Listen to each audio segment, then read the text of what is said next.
Hello, I'm Alistair Humphreys, and Living Adventurously is a podcast in which I get the excuse to chat to people who go about things in an interesting way, typically fueled by enthusiasm and curiosity.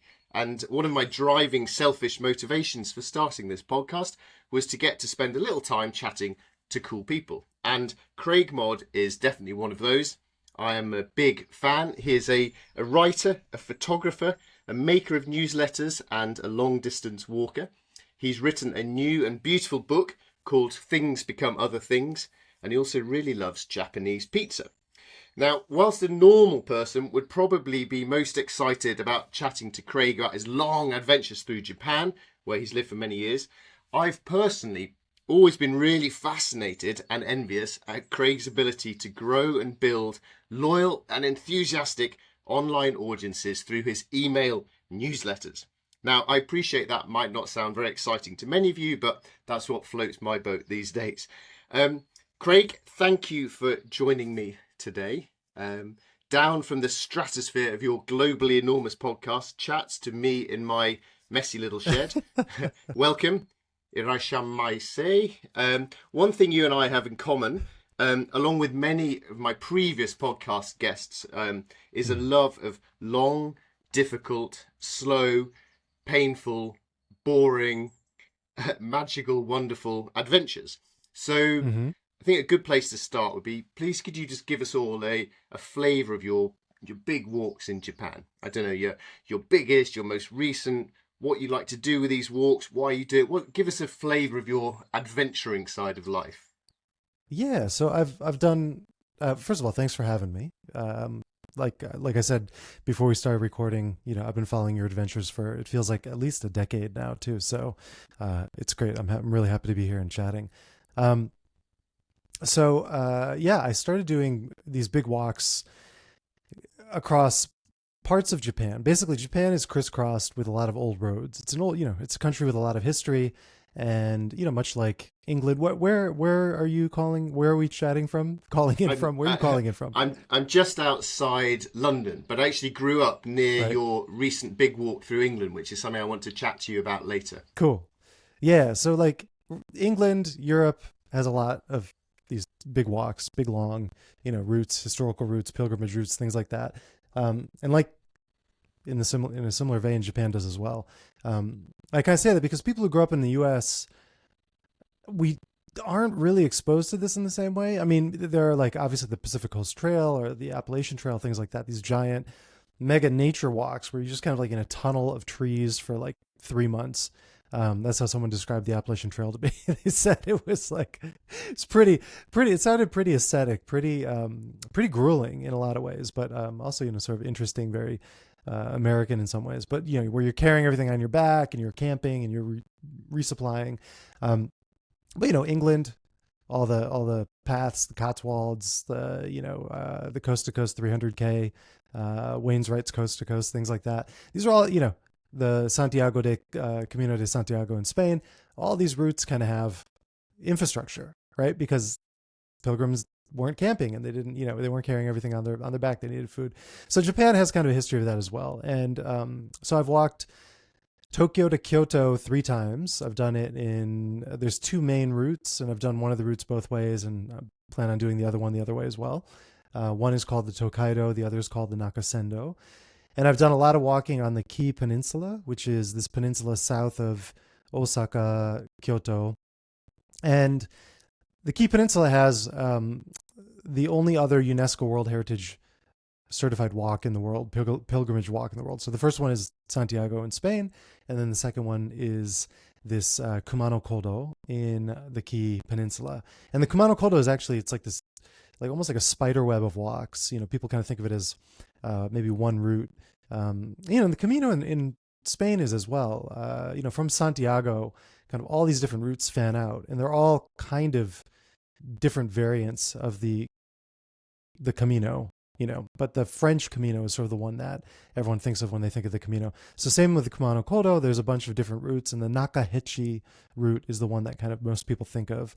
And that was one of the first ones I walked down there, but I've since walked pretty much all of the old roads down there. And so in total, it's just thousands and thousands and thousands of kilometers of walking that I've done across Japan over the last, really, like, seriously, in the last 6 years, but I've been doing it for about 12 years now.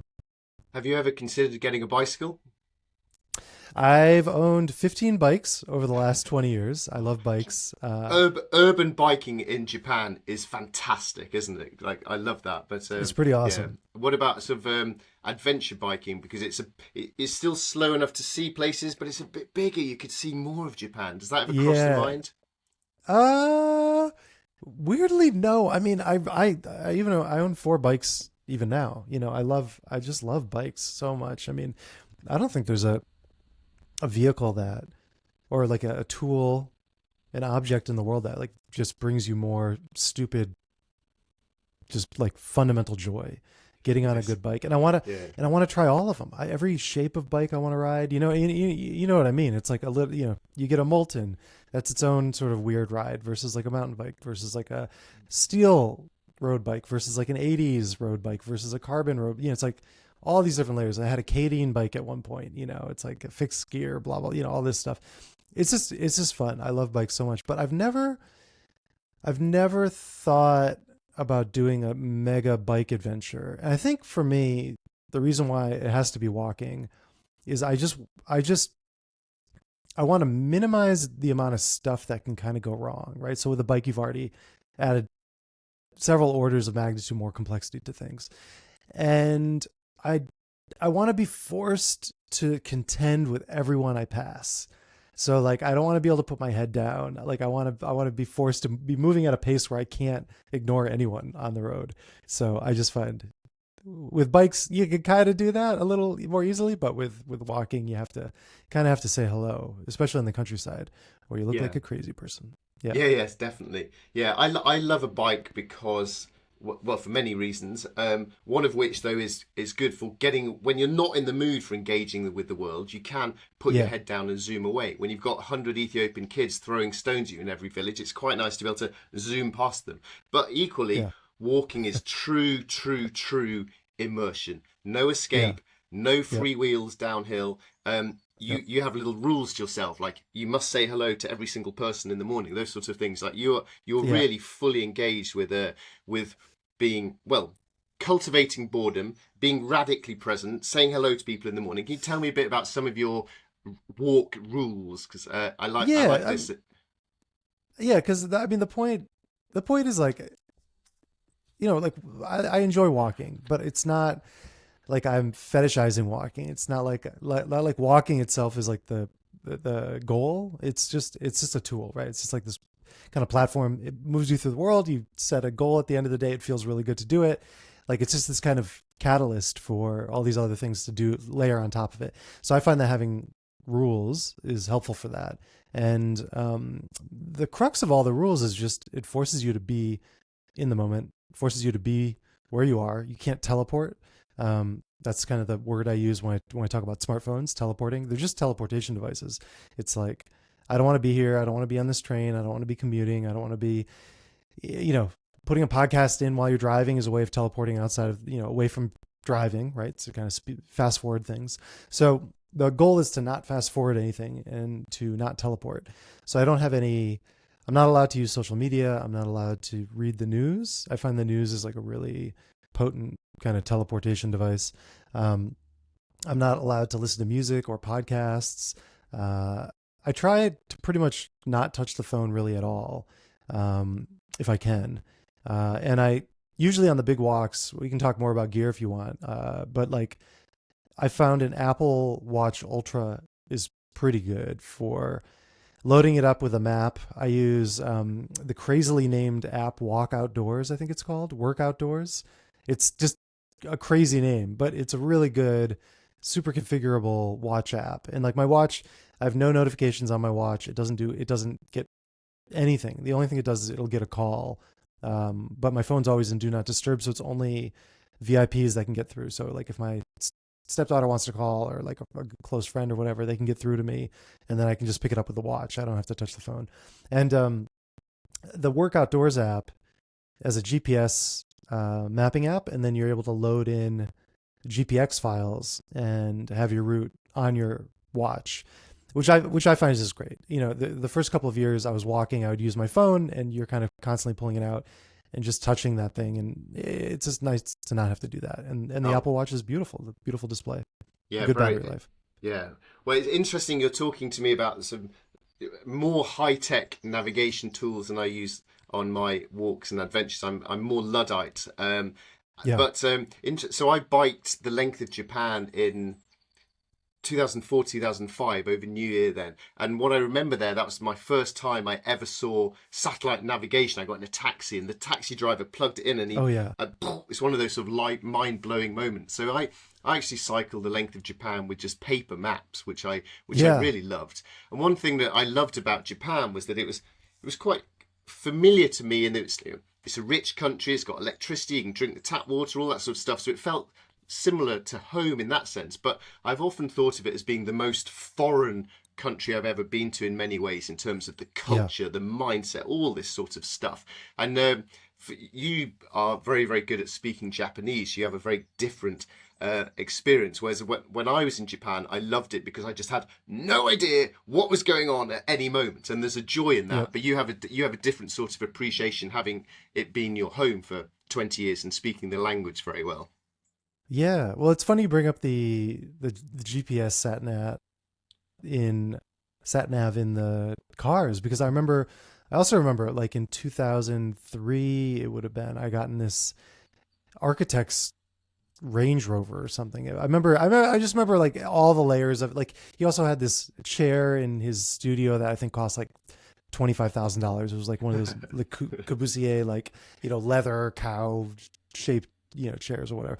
I just remember being really kind of shocked by it all. But I remember distinctly we were in like Ikebukuro, and getting in that car and seeing that nav panel, and, you know, it was just like, oh my God, there was nothing like that in the West. You know, now you carry that on your wrist for a few $100s, don't you? So it's very much changing that. So when I adventure, I try to do. Ideally, I'd do zero planning. I'd just walk out my door today with a passport and I'd cycle to South Africa. But I'm not really brave enough to do that. So I have to do a bit of planning to make myself be brave enough to get out the door. And beyond that, I'm very much in the search for spontaneity, randomness, chaos, people inviting me to X, Y, and Z. That's what adventure is about for me, and it's about why. So in Japan, I'd be just wild camping. I'd cycle all day. When the sun goes down, I hide behind some tree and I sleep for the night. That's been always my approach to it. So, whereas your adventures, you very much like to have all your inns and meals planned out in advance. And when I first thought this, I was like, no way, this is the worst idea in the universe. Yeah. But then you went on to explain why you do that, and then I saw there was actually quite an overlap between what we were striving for. So why do you book all your inns and meals and plan your trip so meticulously in advance? Yeah, well, I'll get back to that in a second. But how long was your cycling across Japan? How long did you do that for? Well, I was cycling around the world for just over 4 years, and I was in Japan for about 3 months. Non-stop for 4 years? Yes. So, and in Japan, I cycled out of a Siberian winter to -40, crossed from Sakhalin to northern Japan. It was very cold. I learned the Japanese word for snow on day one, yuki. Very cold, very, very freezing. By the time I left Japan down from Nagasaki, it was spring had arrived and it was lovely. So I rode through a sort of season of weather in Japan. Cool. Did you hit the cherry blossoms, or were you a little bit early? I was a little bit early for that. Yeah. But for me, for the planning, the idea is that, and I have nothing against just walking out the door and like trying to figure things out. But because the days are pretty long, and because a lot of the areas I'm going to are sparsely populated and the infrastructure is pretty sparse, and because I don't want to camp, because I'm doing all these other things too. It's like there's all these reasons for each of these decisions. My ideal is that everything is booked in advance and all the days are mapped out in advance. So I don't want to think about logistics for 1 millisecond once I start. That's kind of the goal. And so I just want to get out the door and then that's the last time I'll think about like where I need to be, or if there's going to be dinner, or what I'm going to have to think about for breakfast, or any of that stuff until the end of the walk. So it could be like 30, 40 days later. And I haven't done 4 years of walking or adventuring, but my longest is about 40 days. And the whole point is because I want to be in the moment entirely, and I want to be able to engage with everything as fully as possible without going, oh man, I still haven't figured out where I'm going to stay, and because when I get to the end of the day, I want to make sure I have the time and space to synthesize everything. That's really important to me, to kind of synthesize almost in real time. So all day I'll be walking, talking with people, photographing, kind of taking notes, dictating notes. With the AirPods, you can have one AirPod in, and you can kind of use Siri scripts to sort of append to a note in Apple Notes. And so you can kind of just trigger it and then like kind of record it, transcribes. So I end up recording and transcribing a lot throughout the day. And then I'll arrive at the inn or the hotel or the Minshku, which is kind of like a bed and breakfast. I'll arrive there at ideally 3 or 4 p.m., 5 p.m., 6 p.m. at the latest. And then I'll synthesize everything I experienced, thought about, people I talked to, conversations I had, and I'll do a cull of digital photos for the day. Sometimes I'm doing binaural audio recordings in the field, so I'm doing I field really recordings. like those when you do those.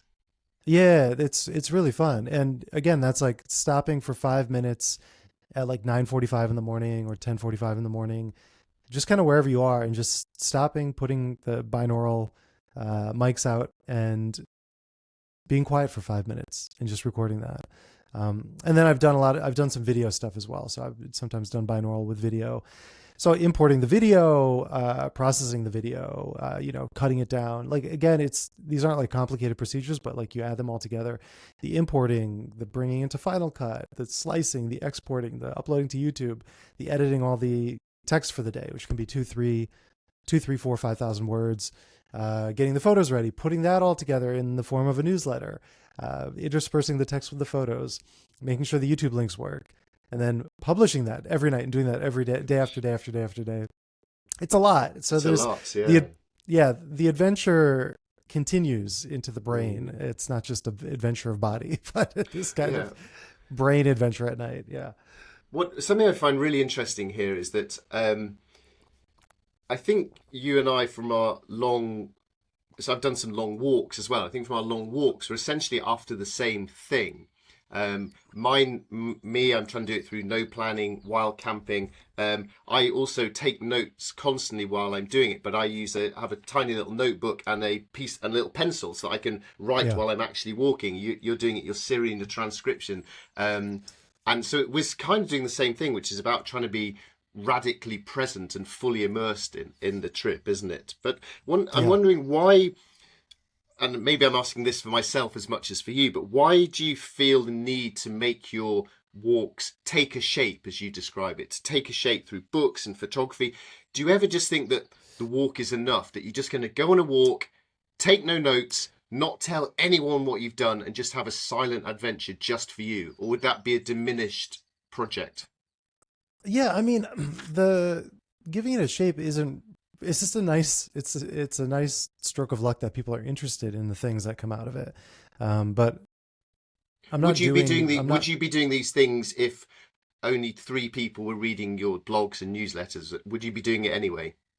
Well, I'd probably think like, why are only 3 people interested in this? But I mean, if you look at my numbers, I mean, it's not like, whatever. I'm not Stephen King, and so. So a lot of people probably look at the scale I'm operating at and go like, that's the equivalent of 3 people for certain, from a certain perspective, in terms of like, but are you doing it for your audience then more than for you? No. It's entirely, everything is selfish. Everything is selfish. And it's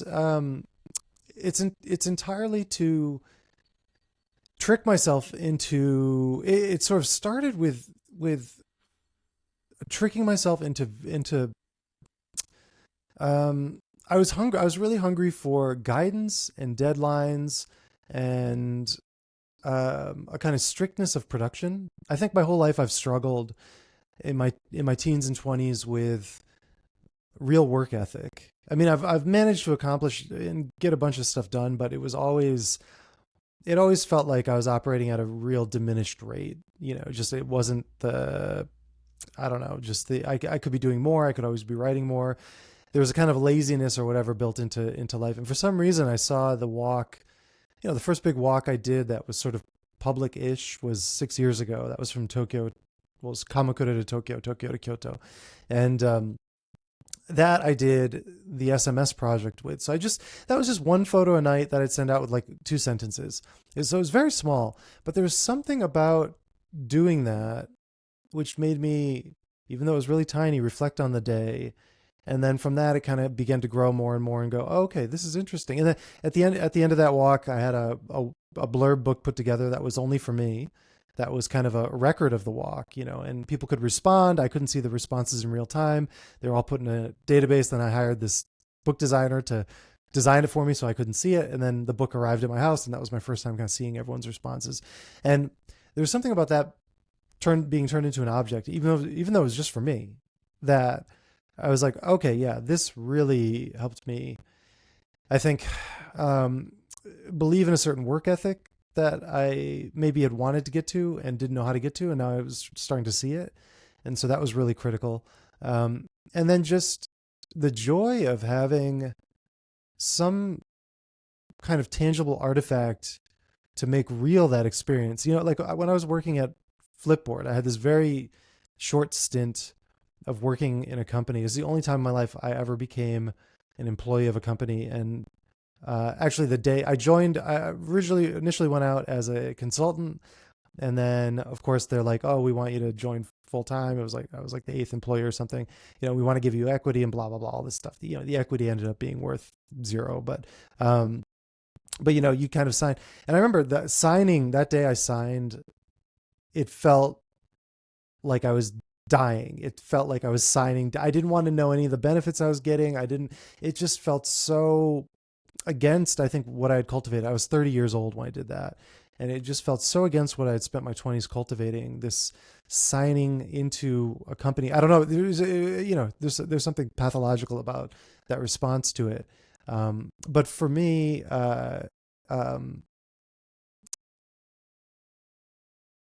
going in there and doing that work was interesting because there was no real tangible output, right? You're making an app. We were making this iPad app. I was working on the iPhone app, and you kind of burn so many thousands, tens of thousands of person hours working on these things.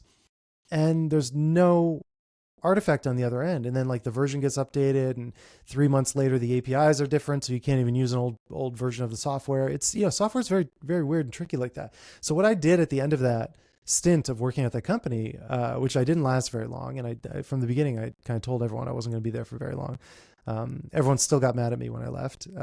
It's like, this is the problem, is like that people treat, they want companies to be like family, except that they're not really family. And then when you try to leave, it becomes this kind of weird guilt situation because it's like you're leaving a cult. But the thing I did, and I now have great relationships with everyone. I love everyone I worked with, blah, blah, blah. It was just this weird moment of like when you say you're going to leave the thing that everyone kind of freaks out. But what I did was I got all of the Git commits that the engineers had put in for the iPhone app. And I got all of our design comps, which were kind of like, we had thousands of them sitting in a folder. And I made this like 320-page book or something that was pretty big. It was like 1 foot by 1 foot. And I got one copy printed of that, and I presented it to the team on my last day. And I was like, nice. Thank you guys, da, da, da. But of course, everyone was like, oh my God, we want one. I want one. Da, da, da. Like, an investor from Kleiner Perkins was like, make me one. So we ended up making about 4 or 5.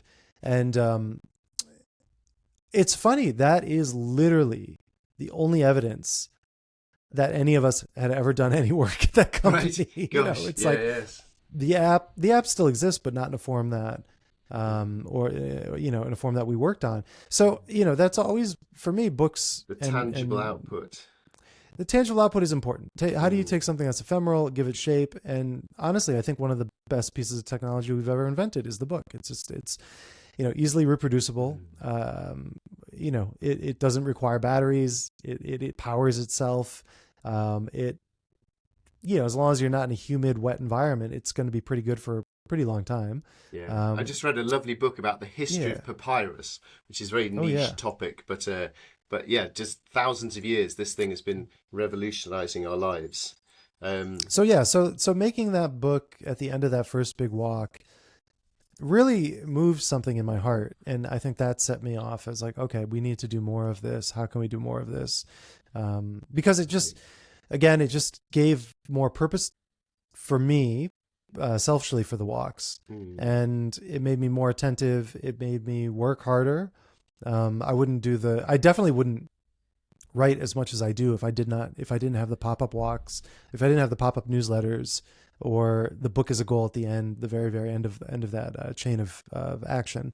I would go to sleep. I would get to the end, and I would like watch YouTube for an hour and go to sleep. Probably it'd be, but because I had this kind of purpose or this sort of goal, and because the audience serves as kind of a just a check against like my weaker versions of myself, where they, the audience is being there, knowing they're waiting for an email from me. It allows me to kind of just push aside that version of me that wants to be lazy, that doesn't want to do the writing, that doesn't want to do the synthesis. It's a kind of a win-win because people seem to be into it, but it's really a very selfish activity. There's never a moment where I'm like, oh man, oh God, my subscribers are expecting this. I got to go do this thing. It's never for 1 second have I ever thought that. Fascinating. Yeah. So I want to move on to talking about it was interesting there. I haven't heard you talk about the book you made from your app days. I want to move on to talking about your books and particularly your love of beautiful books. But before, just want to ask a couple more things about the adventuring world, beginning with what's your opinion on British sandwiches? I love them. You read my essay on them, right? Didn't you? Yes. Yes, that was a lovely piece, really nice piece. Yeah. No, I love them. God, I think that's the perfect walk food, honestly. What's your favorite British sandwich? Well, I don't think it's technically a British sandwich because I kind of make a crazy concoction, but I ask for tuna, no mayo, with Branston pickle, and cheddar cheese. I think that's yeah. Yeah, I don't think that's a British sandwich. I think that is your own concoction. But was that your first encountering of Branston pickle? Is that uniquely British, or has that made it around the world? No, that's just Britain. I love a good pickled cheese sandwich too. But throw some tuna. Let's get some protein going too. Okay, nice. So the article that I'm mentioning there was you walking the Wainwright route through northern England, through the Lake District, through Yorkshire, very close to where I grew up. By the way, I grew up in the Yorkshire Dales. One thing I'm really interested in these days is access to land, access to nature, and whether increasing the access to nature will help get more people out into nature and therefore more connected and caring to the nature and climate crises. So as an outsider coming into Britain who's experienced life in the US, also in Japan, and walked also in some other countries as well, what was your feeling of the British, or in this case I have to say the English, because Scotland's very different, but the English footpath network, the access, how open were the outdoors in England? Yeah, I love it. I mean, it's amazing. It feels like it should be the baseline for everyone, every country. It's weird. So did it feel more access than you're used to, say, in Japan or America or other places? Oh yeah, for sure. Yeah. I mean, even in Japan, private property, it's less. You're not going to get shot in the face, but it's more just. You don't, and people probably wouldn't even, because no Japanese person would think to trespass. If you do trespass, it'll just be seen as quirky, not probably offensive. Or a mistake. yeah, a mistake or something. So people wouldn't be, I don't think would be angry, but you just wouldn't want to do it. You'd be kind of taking, almost like taking advantage of the Japanese kindness if you do that. Mm. But no, I mean, that Wainwright walk is a great example of something I did that had no output. It was just me and my friend Peter, and we just walked for 2 weeks. It was great. Mm. And that was Yeah. nice. That was nice to do. But for sure, if I had been writing the whole time, I think I would have had some pretty good essays, and maybe would have had some I don't, there would have been a depth to it that I think wasn't there, but we just treated it as let's just plow through and have fun and just, talk about life and strategize. We were strategizing about this Random House book of mine that's coming out, in a couple weeks. This is 2 years ago. So it was quite interesting, to have a walk like that. And I think, the difference too is that when I do my walks, I'm alone. That's really critical. I can't walk with someone and do the writing or the thinking or the photographing. So, just having even one person there changes the entire energy of the experience for me. Yeah, I completely agree with that. I generally, with my adventures, have tried to alternate between trips solo and a trip with someone else, because there's lots of pros and cons creatively and internally and all sorts to both. But I've sort of alternated. But let's move on to talking about your books. I think in terms of your books, I came across you first through your book Kissa, which is Kissa, Kissa by Kissa, which is about 1,000-kilometer walk. It's Japan. It's about Japan subculture of cafes and sort of quirky pizza toast subculture, which you love in Japan. And out of that came this magnificent beast of a book, which in England costs £75, which is, to my mind, as a slapdash scruffy sort of guy, it's insanely, obsessively, beautifully nerdy. I think you've given a bit of with your story about the Flipboard and the app. You've given us an idea of what moves you to trying to make books really beautiful sorts of things. But perhaps in terms of your new book now, Things Become Other Things, which is about a 30-day walk through Japan, plus also a decade of your other walking experiences. This book here, did you approach it as an adventurer, as a writer, as a photographer, a designer, or a producer of insanely, obsessively, beautifully nerdy, expensive things? Where does this book fit into those Venn diagrams? Yeah, it's funny. I mean, this book has had so many shapes and has gone through so many metamorphoses. It's just been a crazy project. So it was pretty much exactly 4 years ago, right at this moment, I set off on the walk that led to this book. And that was in the middle of COVID, and it was kind of a weird time. And so I did the newsletter as I was walking. And so I probably wrote, I don't know, what was it? 50,000, 60,000 words or something like that on the road. So it was a lot, it's a lot of writing. It would have been something like that. And that writing then formed the basis for what this book became. And I started, working on this book. In one form of the book had a bunch of extra characters, and then this one particular character started kind of popping out more and more, which was my childhood friend Brian. And I started working with an editor who was like, "Hey, I think this is who you really want to be writing about." And he helped to guide me kind of in the direction of kind of cutting back a lot of the other people and focusing on Brian and getting to that core story. And sorry, Siri is going a little insane. Hey Siri, stop. Siri shouting at you. Does Siri talk at you in Japanese or American? It talks in an Indian accent for some reason. Okay. I presume there is a Japanese Siri. There is, yeah, there is. Sorry about that. God, he's stupid. It couldn't be dumber if you tried to make a dumb thing.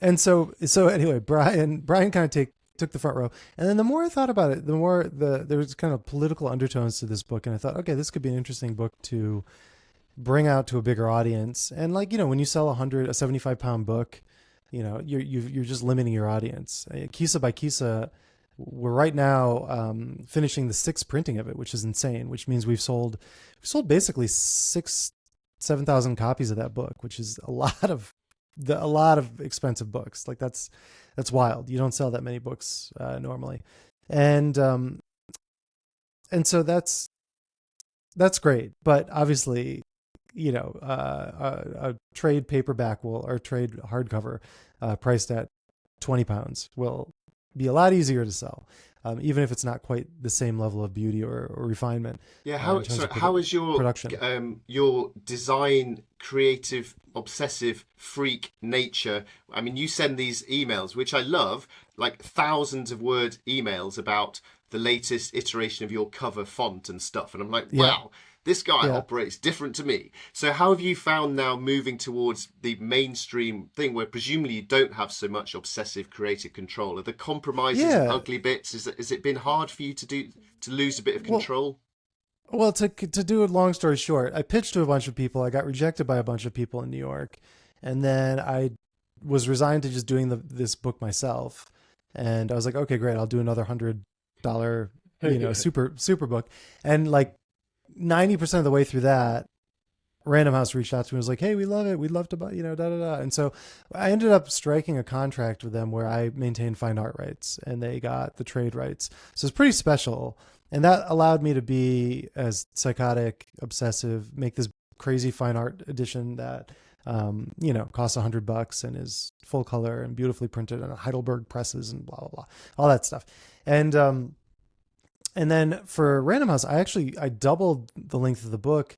I actually kind of reframed the whole thing. So now Brian was a character. Now the whole book is now focused on it's a letter to Brian, which allowed me to bring back all these other characters. So it really is this incredible sort of rev on it. So I have my fine art edition, which is sort of a minimalist kind of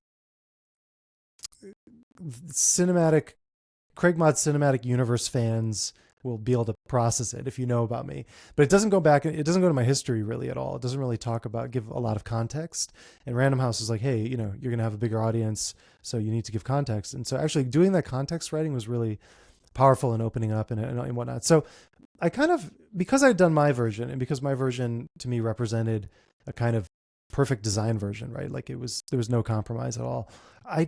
For the Random House edition, I was just like, all right, like we'll just let them do what they're going to do. And so the printing is not going to be Heidelberg presses, full color, da da da. It's not going to be like that. But what it will be is I know the kind of rough paper that hardcovers tend to use, mass market hardcovers, and there's like an interesting quality to that. So I ended up reprocessing all of my photographs and actually adding a bunch more. So there's probably like 30% more photographs in this new edition as well, and it's double the length in text. So it's really a very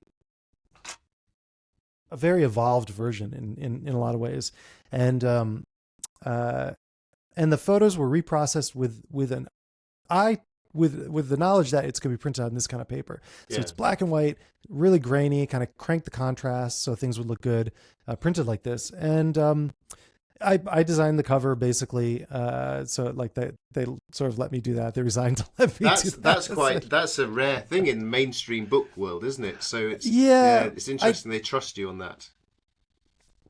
I didn't want to, but I mean there was a cover designer, jacket designer, Sachi Chandi Ramani, who sent over a bunch of but basically we were kind of like going back and forth, and I was saying, look, I think this photo kind of makes sense. Is something interesting happening here? And then like maybe we could do this with the text, and then they kind of ran. I was kind of art directing it more than Mm. designing it. So anyway, so I've got here's Ooh, lovely. yeah. So I just got a box of these today. I got like 20 of them, and they feel great. They just feel No typo on page one. not on page one, but on page like 140, there is one copy this, Yeah. which I found out because I did the audiobook. I read the audiobook for this, which is like waterboarding your brain. It's one of the most painful things I've ever done. I don't know have you ever done? I audio record my own books, and it firstly makes me hate the sound of my own voice. It makes me hate my writing. It makes me want to totally do the book, and it makes me feel Yep. so exhausted that I Yep. feel like I've been down the Appalachian coal mines for 12 hours, not just Yep. mincing about in a recording studio for 2. So yeah, it's quite Yep. a brutal experience. It's so brutal.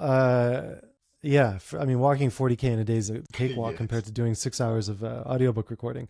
But yeah, so there's one word that's duplicated by accident on like page 140 or something. We had so many eyeballs on this too. We kind of can't believe that something slipped through. I mean, it's very. I'm not sure you ever get a book without them. I have one friend, Everest climber Paul Deegan, who I would suspect is even more obsessive about life than you are, and he claims that his book is the only book he's ever read without a single typo in it. But Yeah. seeing as he's Yeah. also probably the only person who's ever read his book, who knows? Yeah. I'm really intrigued to read this as sort of more sort of normal book from you rather than the photo projects. I'm really looking forward to getting my hands on a copy. But I am, like having sort of just gotten this and looked through, it feels fabulous. And the Good. photography kind of exists with the text in a way that, Oh, nice. it's sort of more inline. There's a more illustrative element to it. As well as, there's like full. Nice. Lovely. So Double page spreads, yeah. So it's nice. Yeah.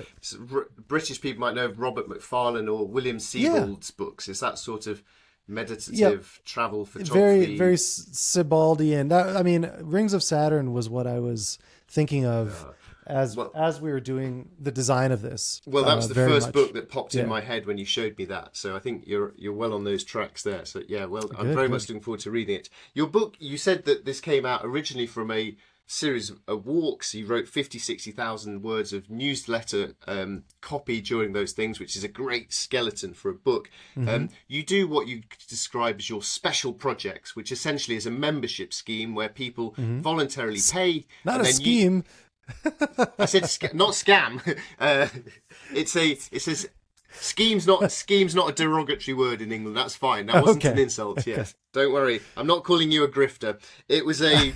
Yeah, it's your special projects. It's a membership program where people voluntarily pay. You give lots and lots back, but essentially you just do whatever the heck you want, and people enjoy that, and it works symbiotically and mutualistically really well. And I'm so impressed by this and enormously jealous because this is my sort of dream aspiration for my own life. So I think that's where I first came across you, actually, with your writing about running Kickstarter campaigns and your memberships. I'm thinking, man, this guy's got it sorted. But what I think would be interesting to share a little bit about for people, not necessarily people who are trying to do their own membership programs, but people who are interested in just the sort of the tug between doing creatively what feels important to you versus also reaching an audience, and which comes first in that chicken and egg is the rules you have for your membership programs. I really like your rules. You've got things like clear goals. What's the priority? Is it the goals or the members? And then one really good one about that you say, are there other ways you can earn a living? Seriously, try the other options. So what are your other options? So can you tell me a little bit about the rules you have for your special projects scheme? Yeah, the scam I run is a membership program where you become a member and get nothing, and I get your money. That's how it works. But no, the goals, the rules of the membership program are everything is about making books. That's all we're doing. That's the first and foremost, most important goal. Keep that in mind. I run board meetings, so-called board meetings with my members once every 6 months. And that's always the first slide of the board meeting is the goal. It says, number 1, we're making books. That's it. That's all this is for.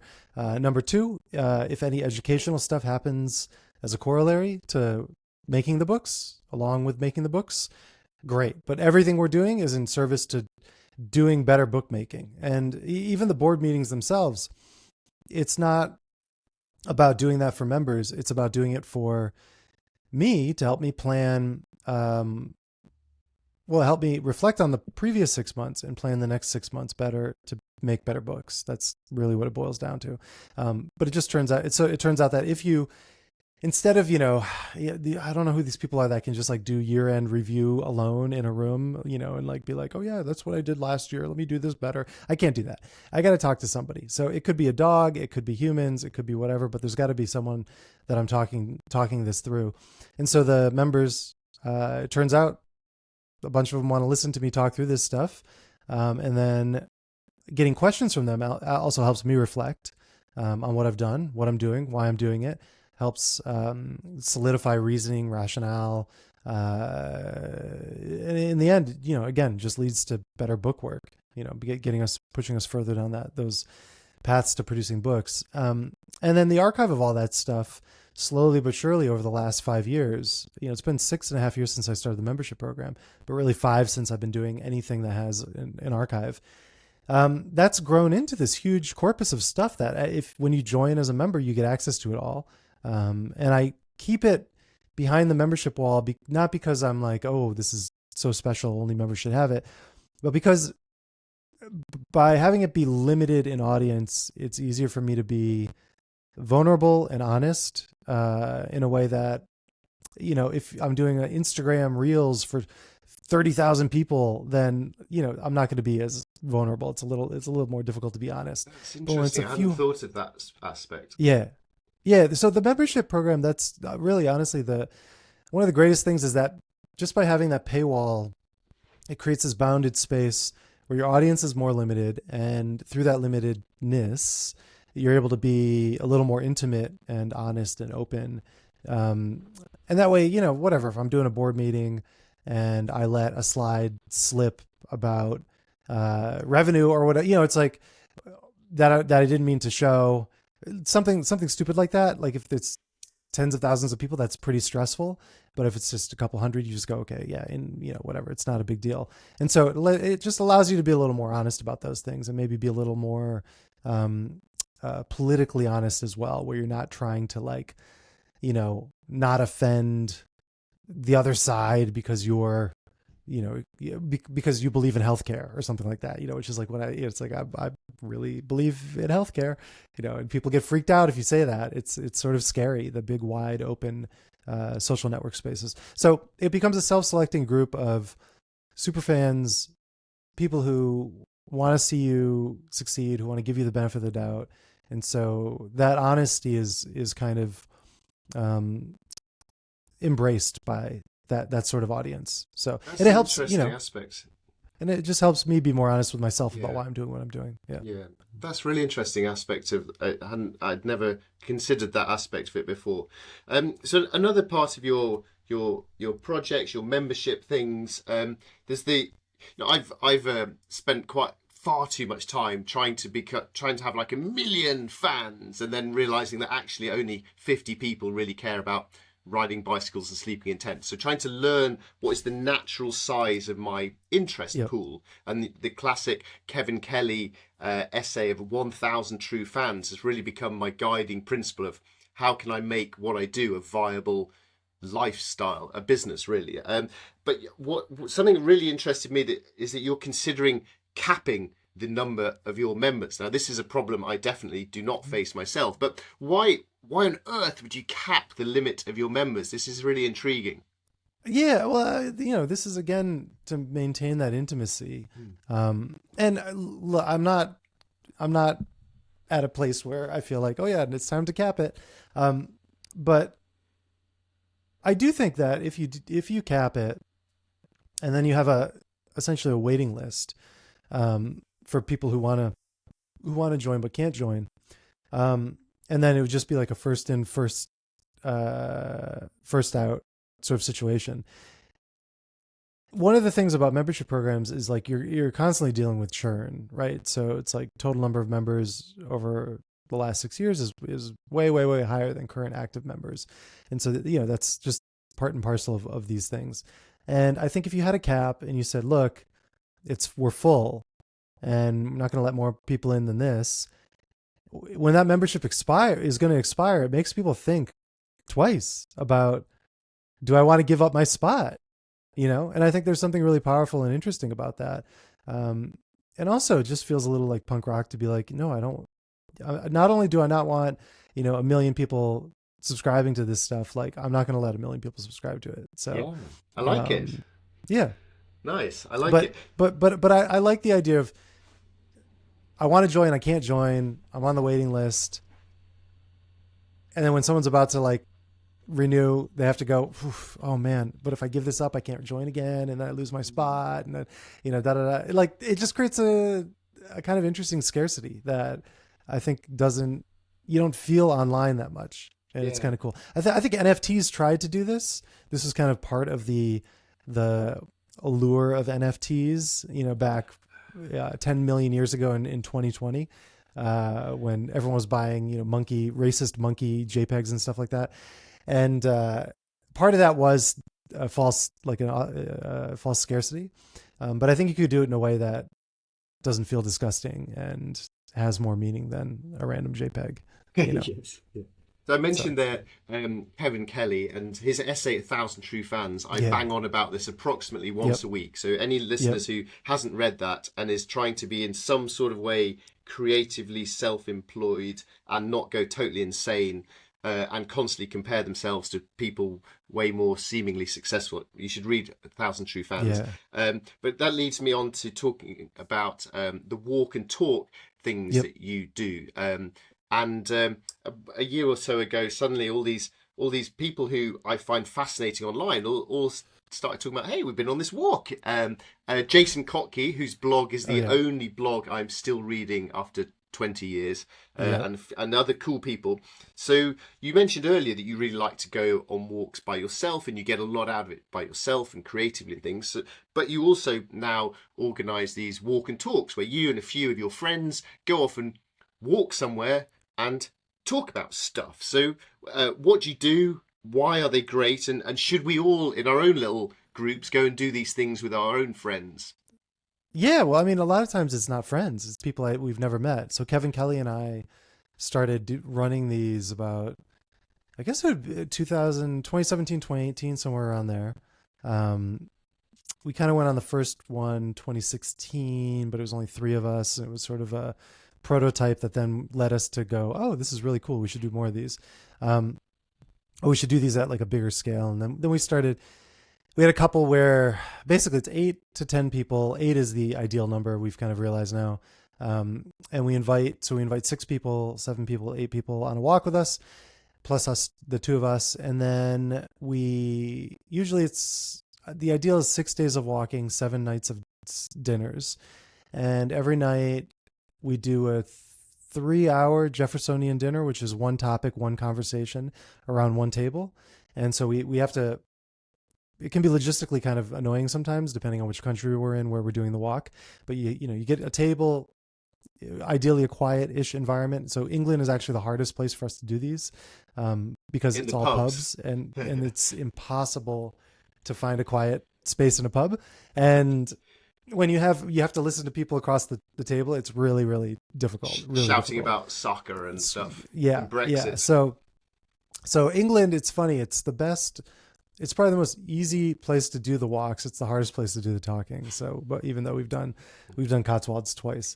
And like I said at the beginning of this, like a lot of the people we invite, we don't know. We just know of their work and we perceive them to be hopefully not a narcissist and kind of interesting and potentially up for adventure.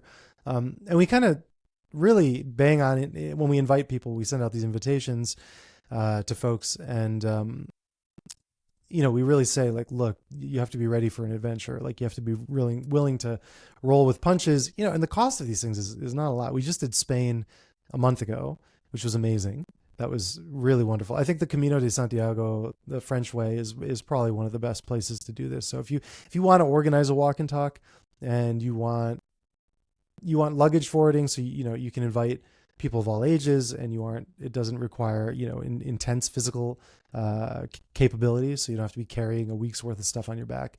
So you want luggage forwarding, which the Camino has. You want lodging every night, just to like kind of simplify things. We did one in Bali a year ago that we were all sleeping on a bamboo platform in the jungle every night, which was intense. And I mean, that group bonded really, really well. but I don't think we'll ever do another one of those. It's just you need you need your own room. You want to be able to close a door. You want to, you just want that space. So you walk all day, chitter chattering about all the little groups and micro groups, talking about the weather, everything. But then you bounce between everyone. Yeah, and that's all kind of lovely and I guess normal for anyone going for a walk with their friends. But the different point, the USP, I suppose, of this concept is the evening you gather around a table and force everyone to discuss one topic. What sort of topics are they? Who chooses the topics? How does it work? What's a USP? Is that ultra special point? A unique selling point. Unique selling point. That's my one business acronym. Oh, I feel like Jeff Bezos now. There you go. Yeah. We found good product market fit. And no, so the dinners are really they're key, because that's where the bonding happens, because you really listen to everyone speaks, and you do this 7 nights in a row. So you're getting 20 plus hours of really active engagement with a bunch of adults. Many of them you never have met before, and many of the people we invite have no idea who the other people are. We just had like normally, we're not like hush about it, but there's we try to keep things private.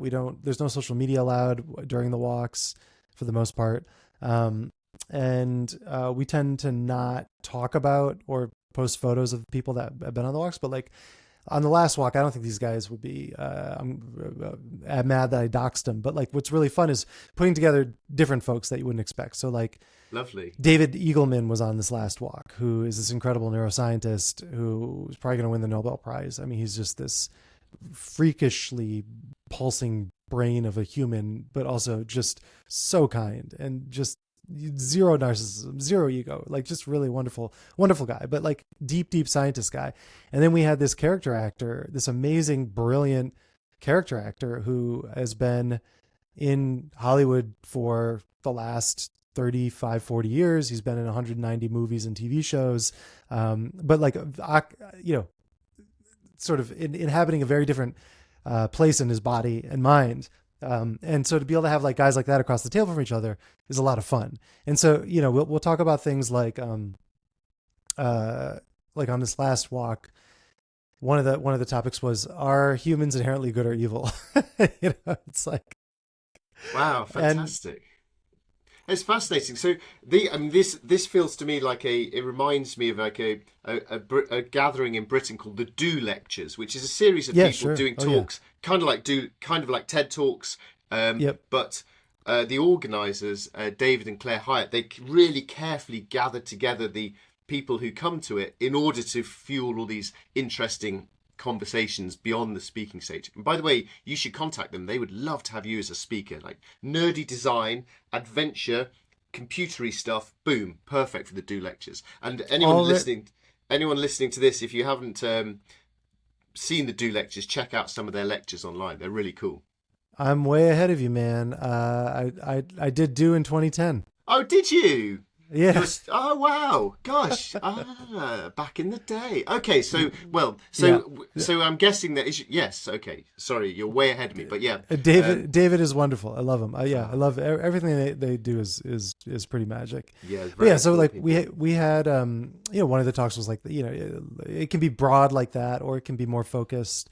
Like how do you use money? Like just talking about money in general, and just kind of going around the table and really. What's your philosophies about money? How do you think about money? Like, how do you think about, there's a lot of parents sometimes, at these walks, and like, so, the gamut of like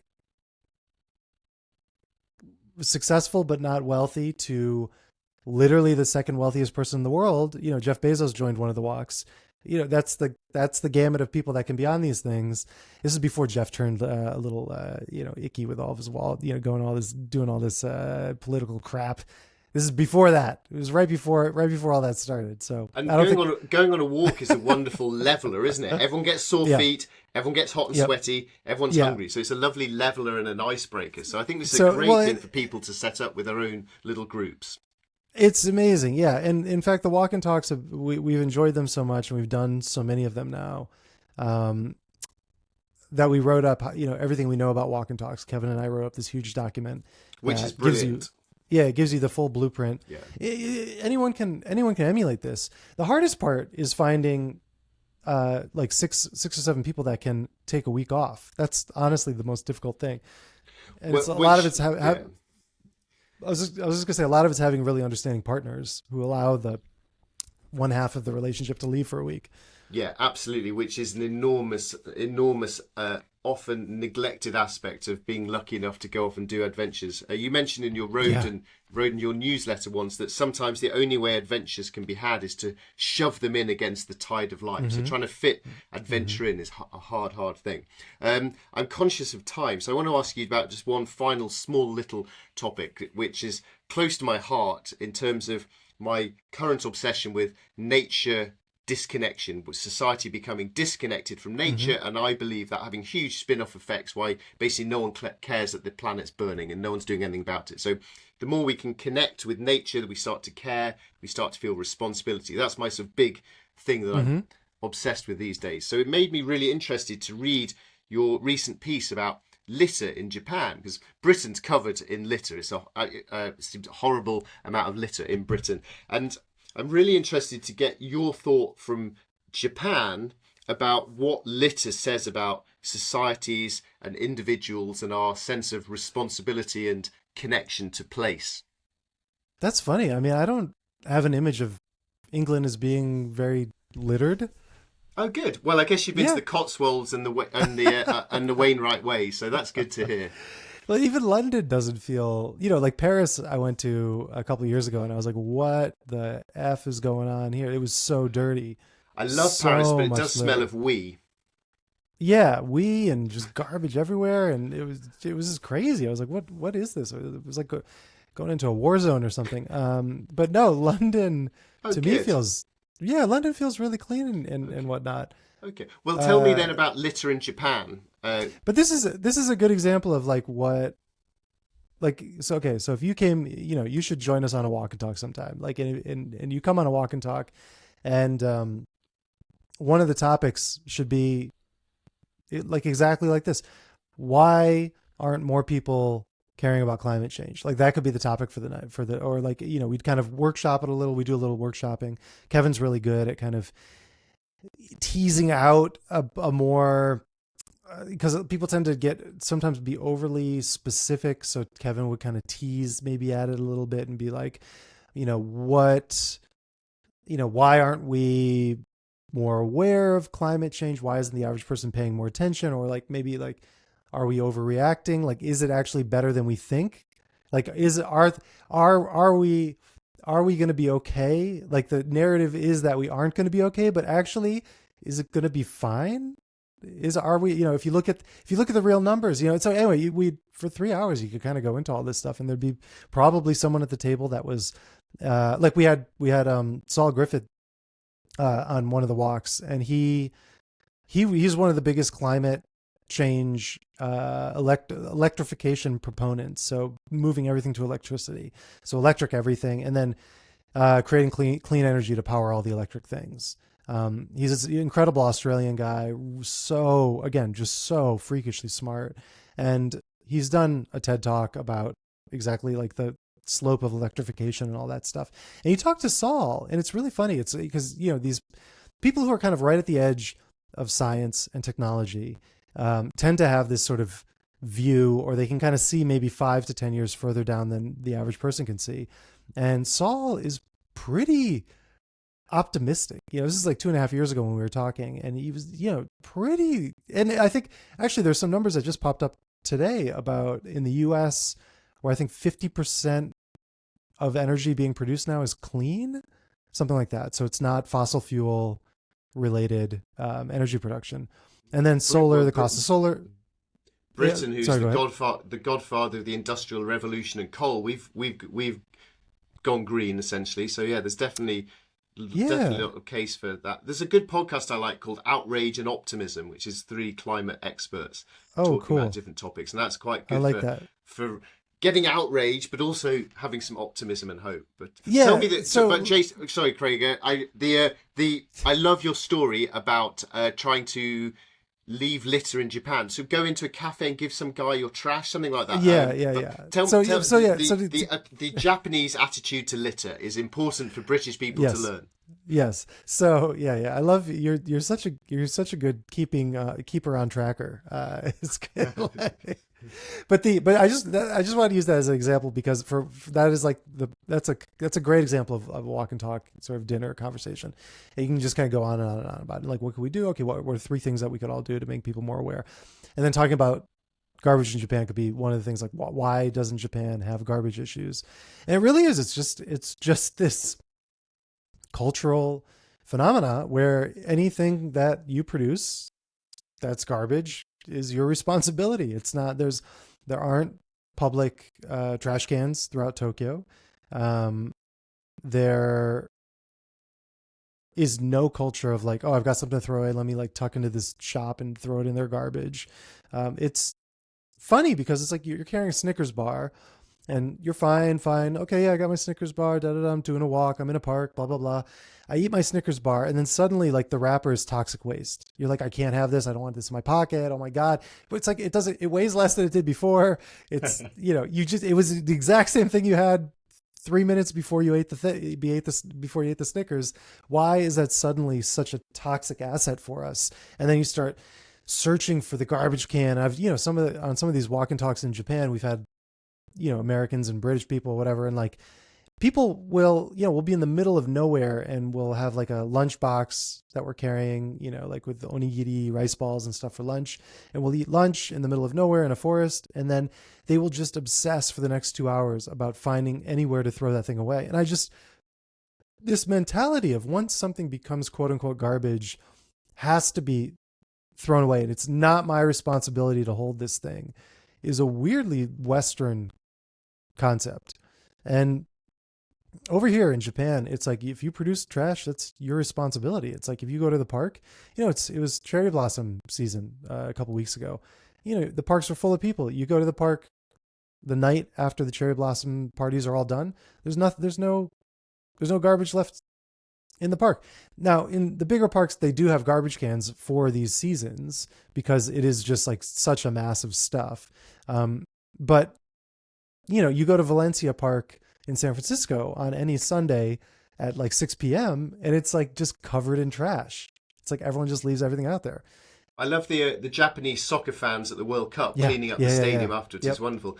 Am I right in thinking that Japanese elementary schools, primary schools, don't have cleaning staff and that the kids do the cleaning? Am I right in thinking that? The kids, I think there is cleaning staff too, but the kids do a bunch of cleaning as well. Yeah. Yeah. Which is an amazing, that's how you get it started, isn't it? You teach the kids not to do it and on it goes from there. Yeah. Well, and it goes, it keeps fanning out. Like if you own a home, you're expected to clean in front of the home. Like you're supposed to keep that clean. If you own a shop, you're going to sweep the leaves. You're going to sweep up any garbage in front of your shop. You're going to take care of that. So there is this kind of assumed social responsibility of your general space if it touches the public eye.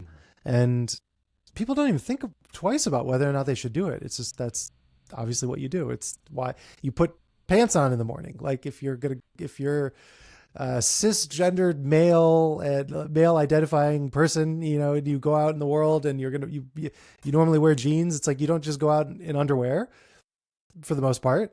You put your jeans on too, and it's like you don't even think about, okay, I know it's time to put on jeans. Oh my God, I got to put on jeans. This is such a burden to put on jeans. That's kind of how I think Japan feels about so your responsibility, self-responsibility for garbage and your kind of public-facing spaces in the world. Yeah, well, thank you for that, because I thought that article was really interesting. Just the blindingly obvious fact that you've got a Snickers bar, you carry it around all day, and then you eat the Snickers, and suddenly you're desperate to get rid of the plastic. The way you articulated that, I thought was really good. So thank you for that. But I'm well aware that you have not stayed up late. Oh, also, you're very, very much making me nostalgic for Japan. It's one of my very favourite countries for travelling. I would urge anyone to visit. Wonderful, wonderful place. But you haven't stayed up late at night in Japan to talk to me about underpants and trash cans. You're here essentially to flog your book. So my final thing as we wrap up would be what would you like the listeners to do in terms of signing up for your newsletters, buying your books, joining special projects? What's your little plug at the end? Yeah, do it all. Just Do- just you throw all your money at me. That's the best way to do it. Tell us But no, about the this new book book, then. yeah, the Things Become Other Things, the Random House edition, which you can buy on any. If your listeners are in America, any local bookstore will have it. Your libraries will have it. Amazon obviously has it. I think all throughout Europe, Amazon's carrying it. Definitely the Kindle edition, audiobook edition should be available wherever you are in most countries. And I think even the physical edition, depending on the tariff situation, who knows? It could be no book, 12 billion% tariff on books. Who knows? But I would say that book, if you're listening to this and you've never heard of me before, if you've never read any of my work before, I think it's an interesting introduction because it gives you a ton of context about who I am.